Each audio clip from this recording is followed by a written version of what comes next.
So last time we did this, well, not the last, maybe 2 times ago, I paid the price for smoking a cigar because I had a game that night. Right. But I was a little winded. So if you're watching this or if you see clips on my social of me not smoking a stove, the reason why is because our last home game of the season is tonight. So he's going to partake. I'm just going to be. I don't have a game tonight, Hunter. Yeah. David does not have a football game tonight. So we, I still want to delve more into the artistic warrior, which I think is phenomenal.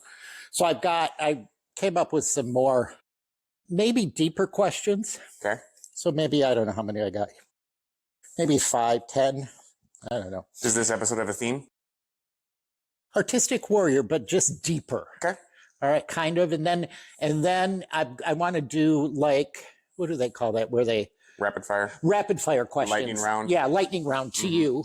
And then I have a quote that I've kind of followed.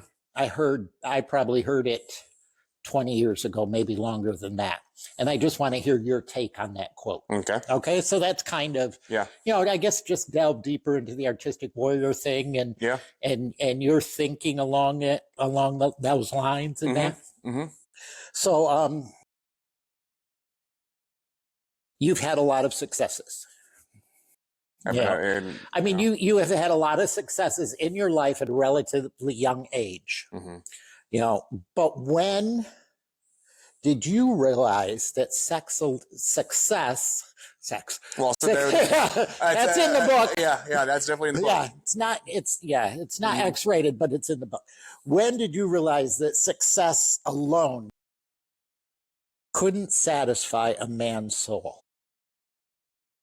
The day that I chose to walk away from the $1 trillion man, which is Mr. Pena. And anybody, I assume if you've been following me or if you're cut from a similar cloth as you, then you probably know who that guy is. And if you don't know who that guy is, for those of you listening, Mr. Pena is known as the $1 trillion man because he has a quantum leap advantage methodology he's been teaching for over 30 years from his castle in Scotland, in which said methodology has created over 1 million millionaires, hence the moniker $1 trillion man. And he's made a lot of people successful. He's made a lot of people incredibly successful in relatively short periods of time, 36 to 48 months on average. And he was my chairman of board of directors. I went to Scotland, closed him to chair my board of a healthcare acquisition platform. And because as we've talked about in other episodes, my spiritual malady is and probably forever will be idolatry. And when I finally chose to walk away from that, which at a deeper level, the internal problem, if you will, was an addiction to success. I was successfully stuck. Success for me was self-sabotage and placing anything and everything that looked, felt, tasted like success, including the $1 trillion man as my chairman. I put them before God. And it wasn't until I finally walked away from that and guaranteed millions, if not billions of dollars, according to our executive summary, that's when I realized that success alone would not satisfy my soul. So maybe unconsciously before them, or God leading you to that, did you find that once you were successful, once you reached a certain plateau of success in your mind measured as success, then you would sabotage that success? Well, it's kind of where I'm at right now. Because just full transparency, the company that I work for now has big plans for me. I won't talk about them right here and now.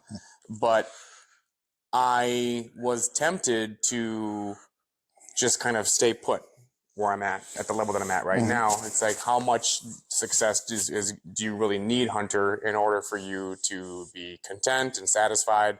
Because again, I do a lot of things.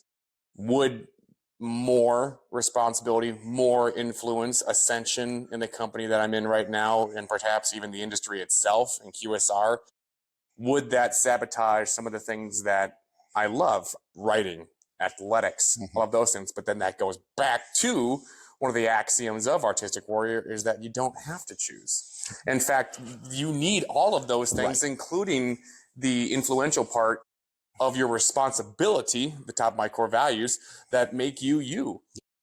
So then to answer your question, it's like, well, if I'm putting God first, which I have, because that's the only reason why I got into the QSR industry, then I believe he's calling me to continue on the path that he has for me, even if that means promotions, ascensions, higher influence, more responsibility, because I'm focused on his business. And as we talked about in the last episode, I believe, based on the receipts I have, he'll focus on my business. Right.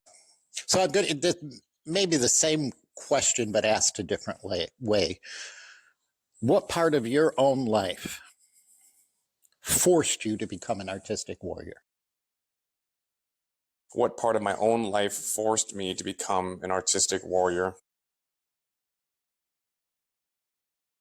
Because you were probably an artistic warrior before meeting Mr. Pena and doing that. It was probably when, and I think I talk about it in the book, is when my old boss, Mark Ennis is his name, gave me a copy of The War of Art. Okay. And that was in the spring of 2015. And at that time, I had been self-sabotaging by not writing. Mm-hmm. I was all in on becoming a professional athlete at that time in my life. And I was neglecting this creative side.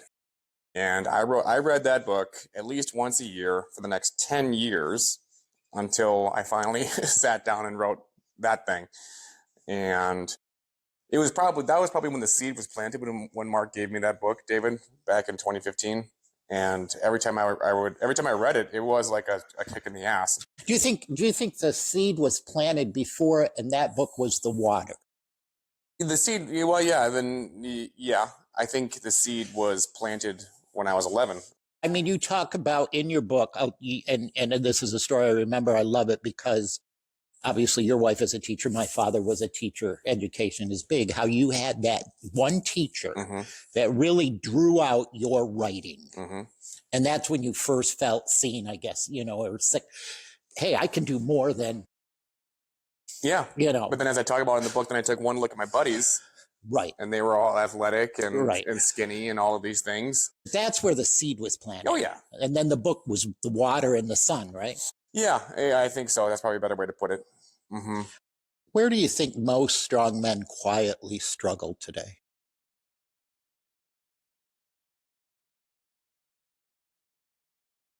By not having any balance, or having their priorities all sorts of mixed up. They're not responsible.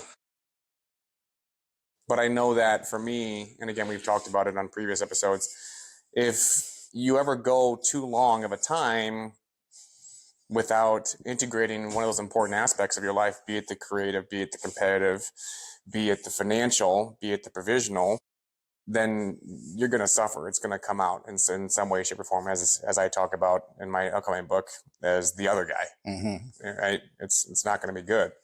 So, but if I had to say one, I would probably say the creative side. Great, yeah. I would say the creative side. Jesus was a carpenter. Yeah, I think, yeah. I mean, and I think that's it. I think the creative side, a lot of men, strong men, kind of poo-poo it a bit, that creative side of it. Yeah, I think as I talk about in the book, there's two sides of the spectrum in terms of personal development these days for men. You have on the one side the Jordan Petersons, who I love, who are just uber philosophical, esoteric, and just asking all of these really thought-provoking questions about life. And then on the other side, you've got the Andy Frisellas and the Ed Miletts and the business magnates of the world who are about money and power and all of these things.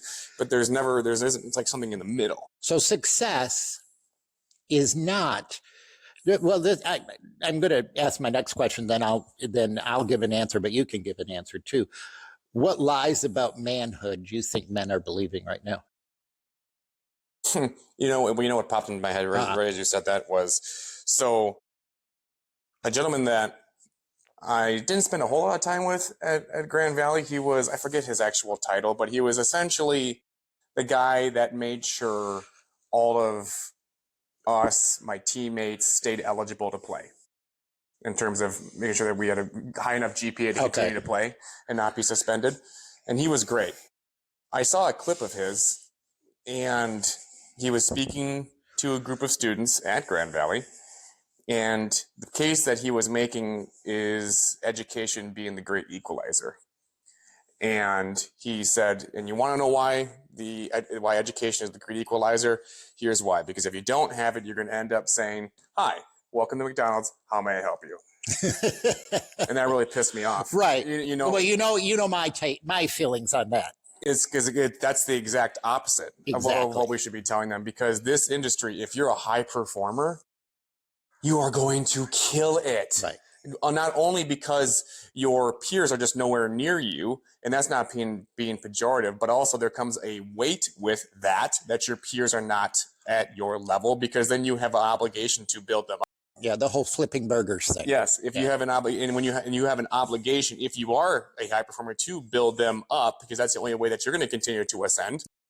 So it's just such fertile ground for not only financial, but also it's like we talked about last time. It's the proving ground for personal development.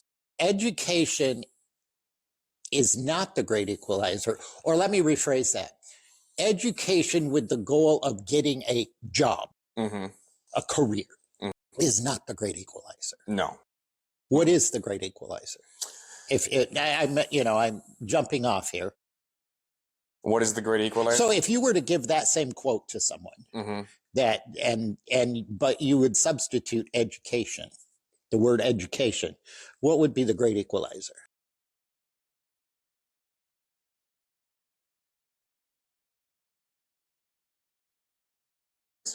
Okay. If you can persevere, then you're going to be just fine. Right. Because am I saying that the industry is easy? No, it's hard. But if you can persevere and you're a high performer, you're going to kill it. So when a man loses his edge, what's the cause of it? When a man loses his edge, what's the cause of it? Is he not being responsible? Is he out of balance? Is he not putting God first? Is he not going all in? Right? Is he not running his race? Is he comparing? Right? What fears, concerns, fears, I like fears there, but what fears keep men from stepping into their true calling? I think it's what Patton said: fatigue makes cowards of us all. And fatigue doesn't just mean, you don't just mean by fatigue bodily fatigue. No, especially this industry, you get physically fatigued. Let's just talk about what happened last night. Yeah. Right? Yeah, we talked after that. You were tired. Yeah. You were beat down. Mm-hmm. Yeah. But with that comes emotional fatigue. It comes mental fatigue. But the answer is, I keep saying this, but just buy the book. There's a lot that I talk about in there. There's a dictum that's called instir quelinus invenitur. And so whatever your calling is, what instir quelinus invenitur means, what you most want to find is where you least want to look. Mm-hmm. And I think for a lot of men, that isn't their calling, whether it's fast food or to be honest with drywall. You, I mean, you know this about me. I wasn't looking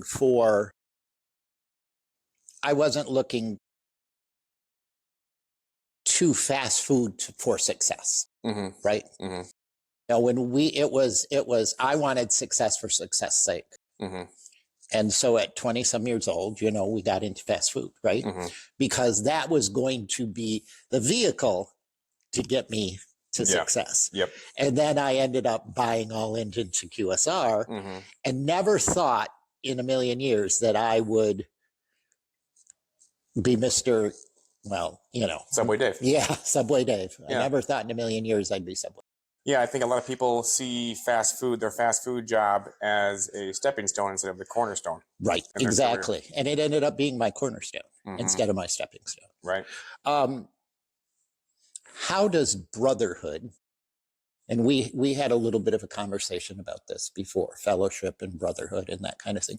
But how does brotherhood change a man's growth or help a man's growth? So when I was in Arizona, I was all out of sorts.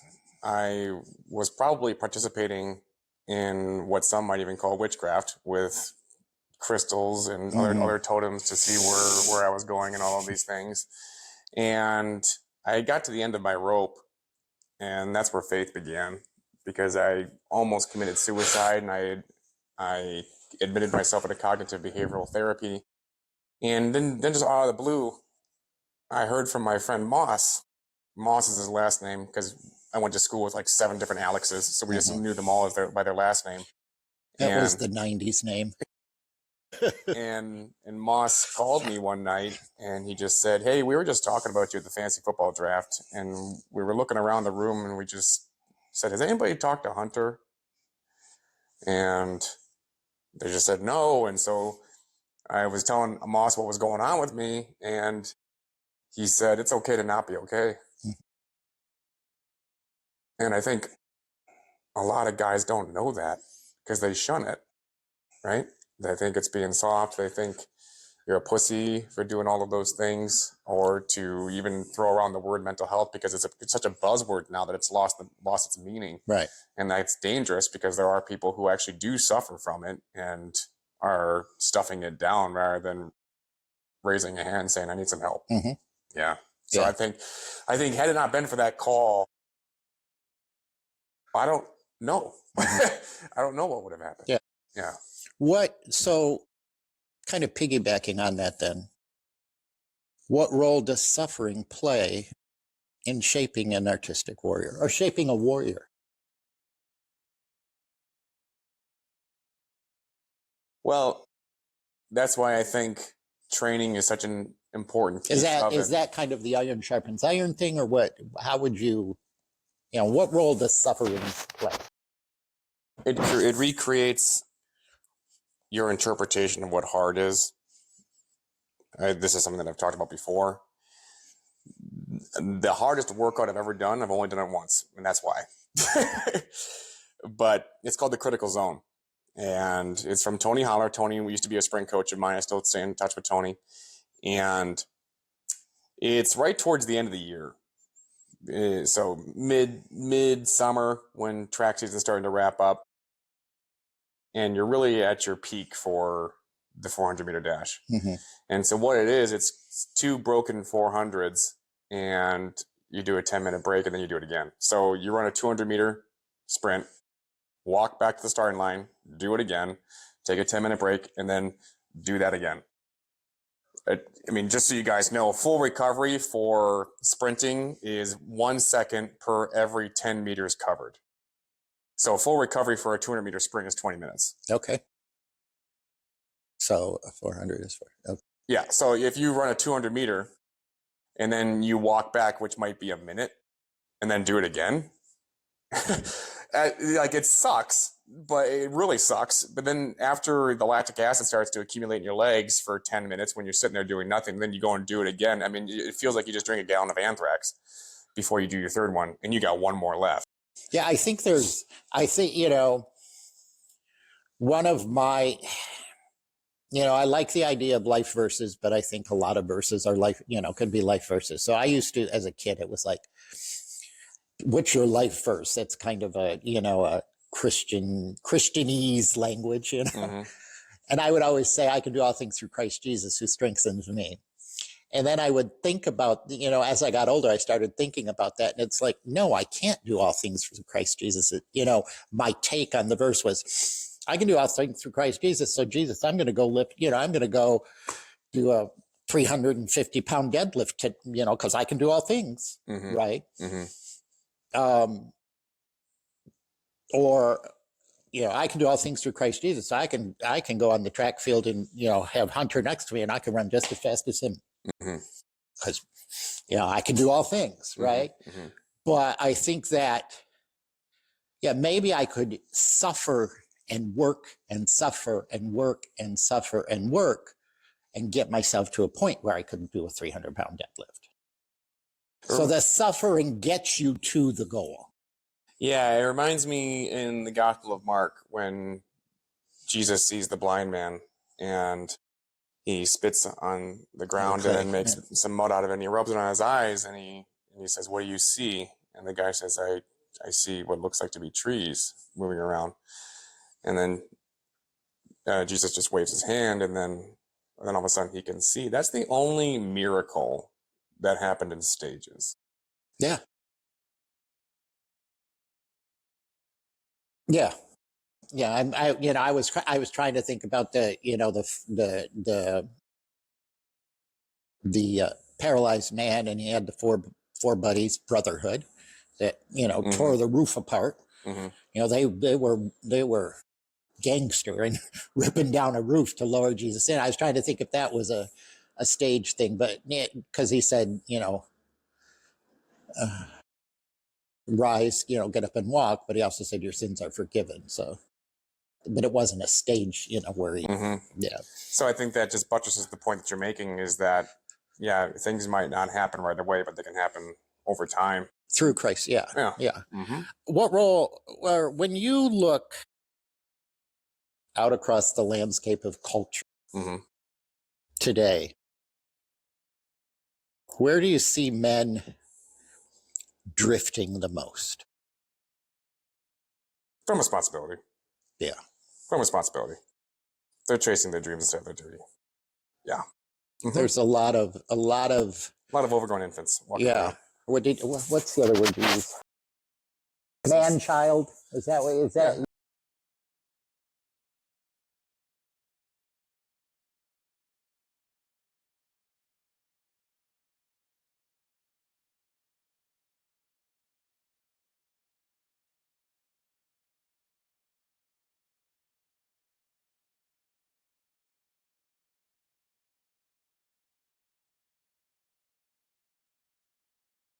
Yeah, why do you think that is? Do you think it's because secular culture? What do you think that? Oh yeah, I think the enemy is incredibly cunning in how he's sort of. We talked about the umbrellas before. Yeah, the umbrellas, vertical alignment, those kind of things. That he's twisted that. Yeah. Because then he takes things like becoming the head of the house and calling it toxic masculinity. So I heard this the other day and I really liked it. There is toxic masculinity, but there's tethered masculinity. Tethered masculinity are the men that are tethered to the word. They know what true vertical alignment looks like. You love your wife as Christ loved the church, and a woman was made to be the helpmate for the man. But I think a lot of guys look at that as like, they replace the word helpmate with maid or mother or cook or cleaner or that. And they don't realize that the word help there, and you and I have talked about this before, that word help in the Greek or the Hebrew, I can't remember, Greek, that word help is the same word that, like, if you are a man drowning in a lake and you scream help, help, that's the same word as helpmate. Yeah. So there's a lot of different Greek words for help, but intentionally in the original, it was written as that same thing. Yeah, your wife is your, if you're drowning in a lake and you're screaming help me, that's the help. That's the helpmate. Yeah. Yeah. And I think a lot of men see that word or are hearing this toxic thing, or there's these guys that are peddling a non-biblical view of man being the head of the woman, and they're toxic. Yeah. But if you're tethered to the word, you understand the helpmate and loving your wife as Christ loves the church. But if people will point the finger at a figure like Andrew Tate and say he's toxic. You know what I mean? You know what I'm trying to say. I would rather have Andrew Tate's than some of the things that I see on a daily Right. basis. And so it's like if you had to choose one, like I would rather you veer towards that end of the spectrum than some of the disgusting just abdication of responsibility I see every single day. Right. Right. I mean, you might as well just throw a diaper on some of the guys around here these days. So if culture and where men are drifting most, Mm-hmm. so if a young man comes to you, 20-year-old, even a 14, 15, 16, whatever, Mm-hmm. comes to you, Mm-hmm. he says, hey, Hunter, how can I live well? What would you tell him first? I would ask him, and this is something that I have asked people when asked a similar question like that. Have you ever heard of a guy named Jesus? Mm-hmm. Okay. Yeah, it's like,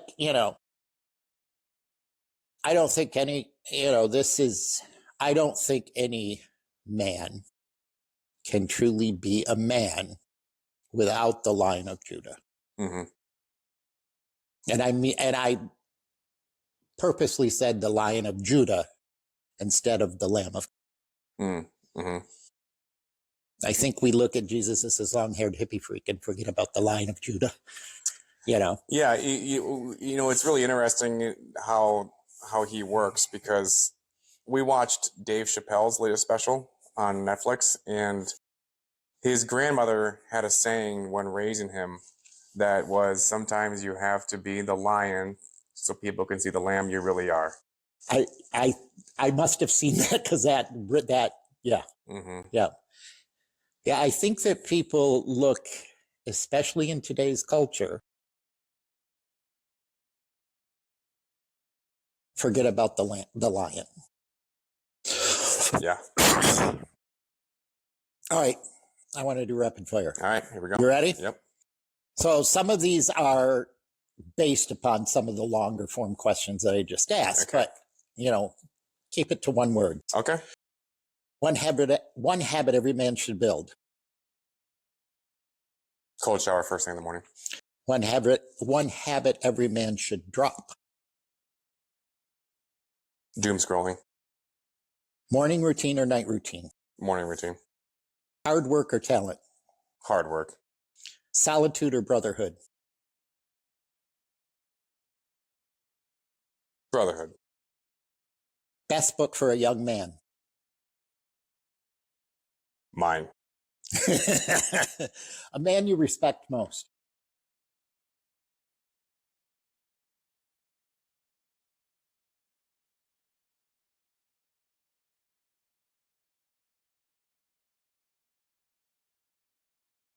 My father, my late father-in-law. Okay.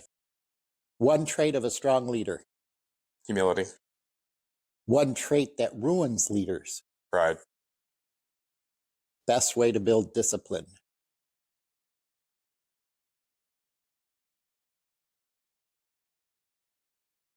Back your car in and delay brew your coffee. I'm going off on a little bit of a tangent here. My wife and I were driving, and we drove past your place of employment. And she goes, is that Hunter's car? I said, is it backed in? She goes, yeah. I said, yeah, that's Hunter's. A daily practice that builds peace. Journaling. One thing men waste too much time on. Themselves. One thing men avoid that would help them grow. Duty. Responsibility. What builds courage?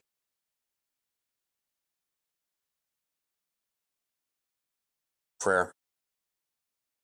One word that defines an artistic warrior.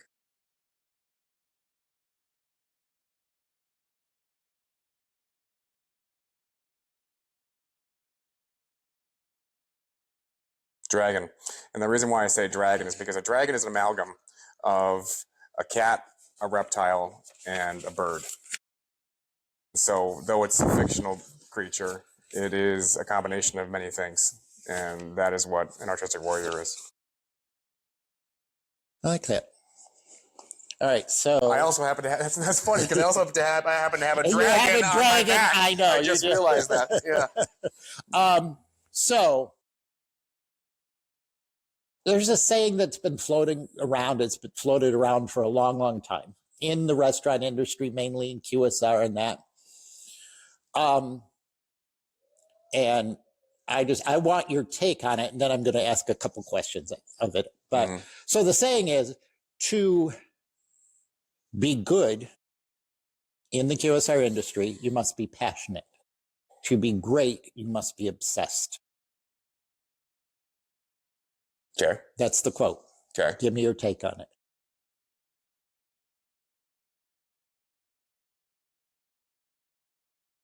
I think it depends on what your obsession is.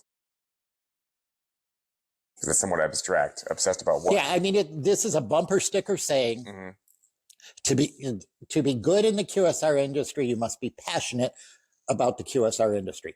To be great in the QSR industry, you must be obsessed about the QSR industry. I disagree with the first part, and then I just have questions about the second part. I disagree with the first part because in my own experience, I was not passionate about the QSR industry. I just needed to make money. And I just used the skills that I had learned in other industries. And as we've talked about before, I'm lazy. And so I try to get wherever I'm at to run without me as quickly as possible. So it didn't have anything to do with passion. And that grew, passion did, a la So Good They Can't Ignore You by Cal Newport, as my skills developed. Right. And then obsession is not a very good long-term strategy. I can get obsessed when in a new position or a new challenge comes across my table. It's like jet fuel, but I get burnt out very quickly. And so then that's why it begs the question, obsessed about what?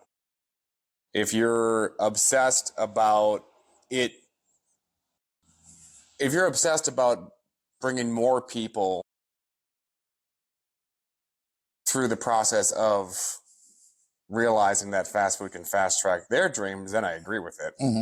But if you're obsessed with the numbers and the metrics and the results and all of those things, again, good in the short term, in my experience, not good in the long term. So you can be obsessed about the wrong things. You have to be obsessed about the right thing.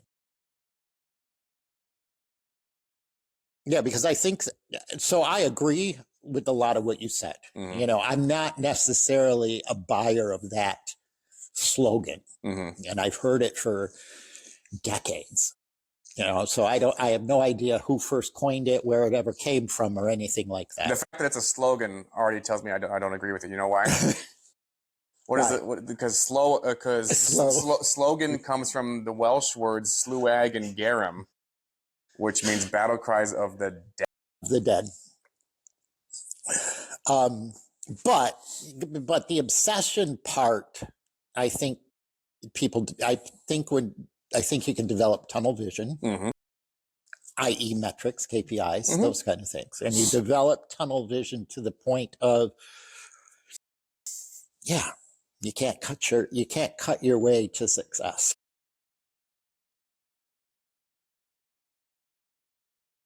Right. And and I was going to jump off of that as how can you, if this slogan, if this saying has truth to it,